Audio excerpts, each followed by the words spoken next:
आज हम सातवीं क्लास का ये गणित प्रकाश भाग 1 का अध्याय 3 का पेज नंबर 69 यानी दशमलव की स्थिति ज्ञात करना और उनकी तुलना करना, वहां से स्टार्ट करते हैं। पेज नंबर ये 69 का थोड़ा बचा हुआ है 69 का।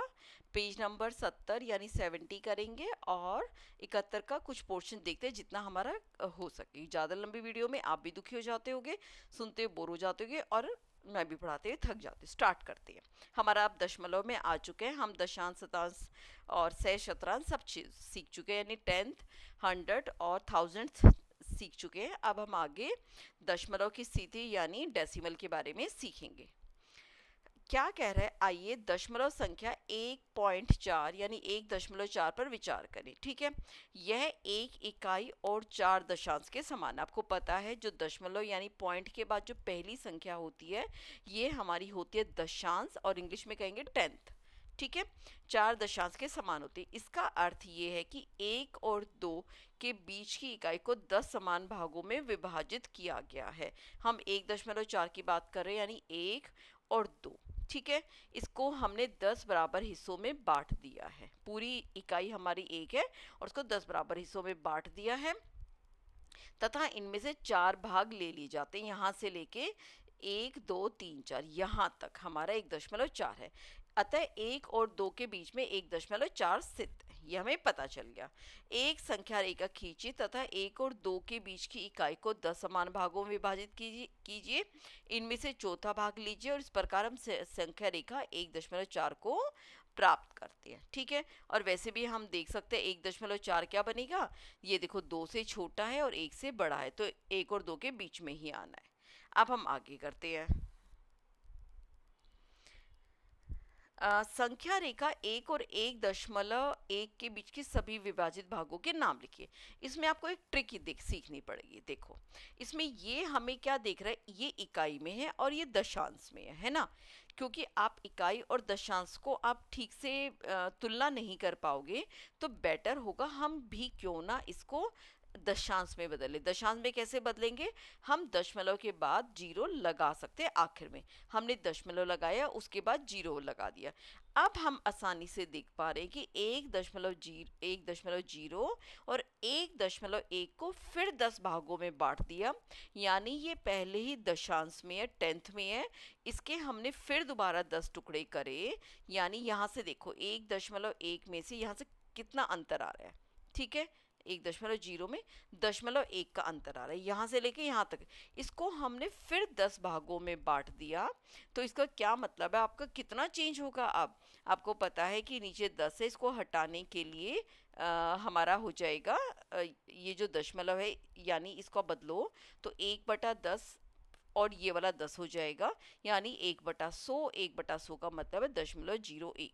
यानी यहाँ पर आप इतना नहीं भी मुश्किल सीखना चाहते, ये देखो जब जो हमारी बड़ी जो संख्याएं हैं, सीधा ट्रिक बताती हूँ, अगर वो दशांश में है और उसके हम 10 हिस्से करते हैं, वो शतांश में चले जाएंगे। यानी ये अगर टेंथ में है तो इसके हम आगे 10 हिस्से करेंगे तो 100th हो जाएगा। ठीक है, और जो इसमें बदलाव आएगा वो शतांश में बदलाव आएगा, क्योंकि ये पहले ही दशांश में हमने लिखे हुए हैं। शतांश कब के बाद आता है, दशमलव, यानी दशमलव पहली संख्या हमारी दशांश होती है, दूसरी जो ये वाली संख्या होती है ये हमारी शतांश होती है। ठीक है, तो यानी इसमें बदलाव आएगा, यानी 1.0 तो है ही, ये हो जाएगा 1.01, 1.02, ऐसे ही इन्होंने बोला भी है। समय रेखा 1 और 1.1 के बीच के सभी विभाजनों का नाम लिखे। जैसे अब यहाँ से बदलाव स्टार्ट करेंगे, अब हमारे शतांश में बदलाव होगा। ये होगा 1.01, ये होगा 1.02, ये होगा 1.03, 1.05 लिखा हुआ है, ये 1.05, ये हो जाएगा 1.06, ये हो जाएगा 1.07, ये हो जाएगा 1.08 और ये हो जाएगा हमारा 1.09। ठीक है, समझ गए ना। अगर हम दशांश को फिर आगे बांट रहे हैं तो वो शतांश में उनकी जो शतांश दूसरे नंबर वाला है वो बदलना स्टार्ट हो जाएगा। पहचान कीजिए और दिए हुए अक्षरों के सम्मुख दशमलव संख्याएं लिखिए। यानी ये देखो फिर आप लोगों को दशांश में बदलाव दे रखा है। यहाँ पे इकाई है तो हम इसको सब एक जैसा हो तो हम क्या करेंगे, 5.0 लगा देंगे। ठीक है, अब हमने दशांश को 10 भागों में बांटा हुआ है, यानी कहने का मतलब है अब जो अंतर आएगा हमारा, ये दशमलव, ये दशांश से शतांश यानी इस वाली संख्या में बदलाव आएगा। ये क्या होगा, 5.01, 5.02, 5.03, 5.04, 5.05, 5.06, 5.07, 5.08, ये हमारा हो जाएगा, सॉरी, 1 2 3 4 5 6 7 8 9। तो ये वाला जो चेंज आएगा ये होएगा 5.09। ठीक है, नहीं हम गड़बड़ कर गए क्या, नहीं ठीक है, हाँ, क्योंकि ये हमारा 5.1 हो गया। अब ये देखो 5.1 से लेके 3 तक, ठीक है, इसने 20 हिस्सों में बांट दिया। यहाँ पे अंतर भी देखो 0.2 का अंतर है, ठीक है, 20 ही हिस्सों में बांट दिया। तो इसका क्या मतलब है कि 0.1 को 10 हिस्सों में बांटा, यानी फिर ये जो हमारा 0.1 का, यानी हम किसकी हम चेंज कर रहे हैं, शतांश को हम बदल रहे हैं। ठीक है, तो ये कितना हो जाएगा, 5.11, 5.12, ये कितना हो जाएगा 5.13, ये कितना हो जाएगा 1 4 1 5 1 6 1 7 1 8 1 9 1 10, यानी ये हमारा हो जाएगा 5.20। ये देखो तो 13 14 15 16 आते थे, 5 में 2 जीरो हो गया। ठीक है, आगे बढ़ता गया, आते थे 5.3 हो गया। अब ये देखो यहाँ से लेके 5.3 से लेके 5, यानी 0.1 को फिर 10 हिस्सों में बांटा हो। इसमें ध्यान रखना 0.2 को 20 हिस्सों में बांटा था। ठीक है, यहाँ पर फिर हमारा शतांश में बदलाव होगा और ये हो जाएगा 5.31। ठीक है, ये चीजें हमारी क्लियर हो गई किसका क्या नंबर है। अब आती शून्य की दुविधा। हमने क्या बताया था कि दशमलव के बाद वाली जीरो, इनका कोई मतलब नहीं होता। अगर सिर्फ 20 लिखा हुआ है हम जीरो नहीं हटा सकते। ठीक है, अगर 0.20 लिखा हुआ, अगर आगे दशमलव है तो आखिर वाली जीरो को हम हटा देंगे। ठीक है, समझ गए बात को, वो चीज। जब भी तो हमने 5 को 5.0 ली थी, दशमलव के बाद जीरो की, तो अकेले जीरो की कोई कीमत, कोई वैल्यू नहीं है। अब सोनू कहता है कि 0.2 को रूप में भी लिखा जा सकता है, यानी हम इसको इधर भी ऐसे भी लिख सकते हैं। जारा सोचती है कि दाईं ओर शून्य लगाने पर दशमलव संख्या का मान बदल सकता है। वो कहता है अगर हम दाईं तरफ, ये हमारा दाईं हुआ ना, राइट हैंड साइड, अगर यहाँ जीरो लगाएंगे तो इसका मान बदल जाएगा। देखते हैं आप क्या सोचते हैं। हम क्या कहेंगे, मान नहीं बदलता।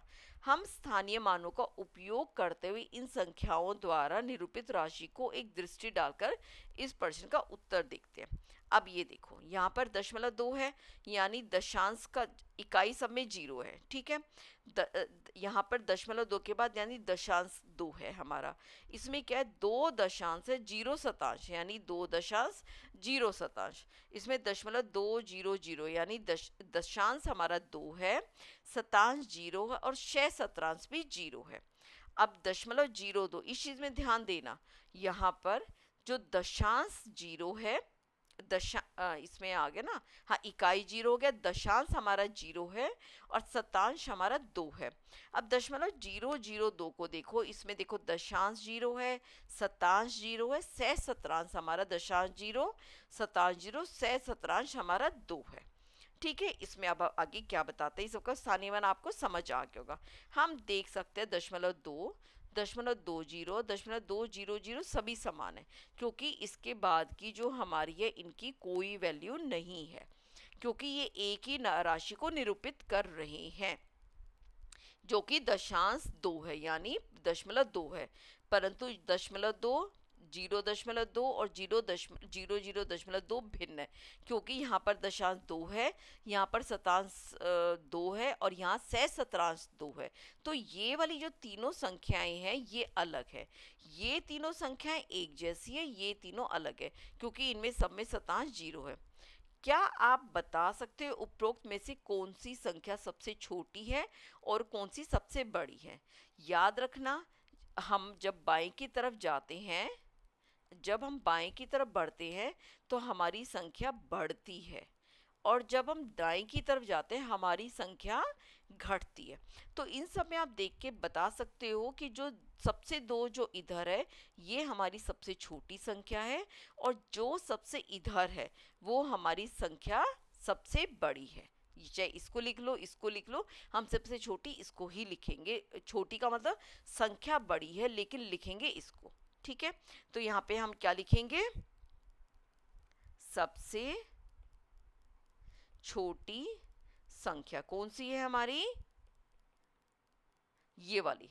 ये क्या है हमारी, 0.002, आगे जीरो भी लगाएंगे, 0 और सबसे बड़ी संख्या कौन सी हो जाएगी हमारी, क्योंकि इकाई के बाद दशांश है तो 0.2। ठीक है, क्लियर हो गया यहाँ तक। अब कहते हैं इनमें से कौन सी संख्या समान है, 4.5, 4.05, 4.405, 4.50, 4.005 और 4.50। अब कैसे करोगे, सबसे पहले जो दशमलव के बाद वाली जीरो है उसको हटा दो। 0.5 है, इसके बाद कोई जीरो नहीं है।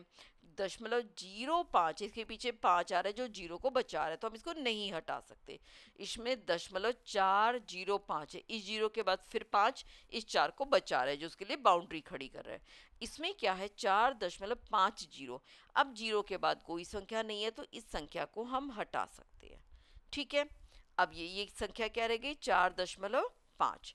अब इसमें देखो 4.005, 2 जीरो के बाद 5 ने इन दोनों जीरो को बचा लिया, इसको हम नहीं हटा सकते।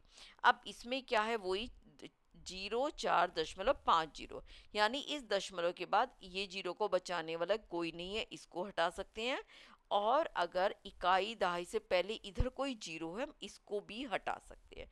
तो हमारी तीन संख्या बराबर, एक तो ये हो गई हमारी, ये हो गई, ये हो गई। तो हम लिखेंगे समान संख्याएं, समान संख्याएं कौन कौन सी हो जाएगी, 4.5, ये हमारी कौन सी संख्या थी, 4.50, और हमारी तीसरी 4.50। ठीक है, क्लियर हो गए। कोई और समान है, ये 0.05 है, ये हमारी हो जाएगी 0.405 है, और ये 0.05 है, हमारी और कोई समान नहीं है। आगे बोलता है, आगे चित्र ए में दी गई संख्या रेखाओं को देखिए। प्रत्येक स्तर पर संख्या रेखा पर एक विशेष भाग 4.185 को निर्धारित करने के लिए आवर्धित किया गया है। चित्र बी की अंतिम रेखा में उस दशमलव संख्या को पहचानिए जिसमें ये प्रश्न चिन्ह यानी क्वेश्चन मार्क द्वारा निर्धारित किया है। ठीक है, हमें 4.185 यानी उसको निर्धारित करना है। ठीक है, हम यहाँ पर लिख रहे हैं 4, इससे तो उड़ जाएगा, 4.185। ठीक है, इसमें सबसे पहले हमें जाना है 4, यानी इकाई हमें 4 लेनी है। लेकिन ये जो आप आराम से देख पा रहे हो, जो ये वाली संख्या है, ये देखो ये 4 से तो बड़ी है लेकिन 5 से छोटी है।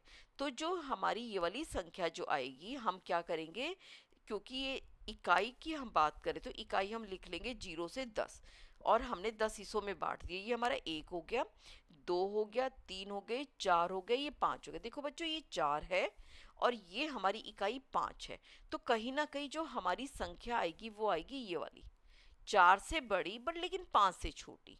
ठीक है, ये हमने दिखा दिया, ये हमें पता चल गया 4 और 5 के बाद में।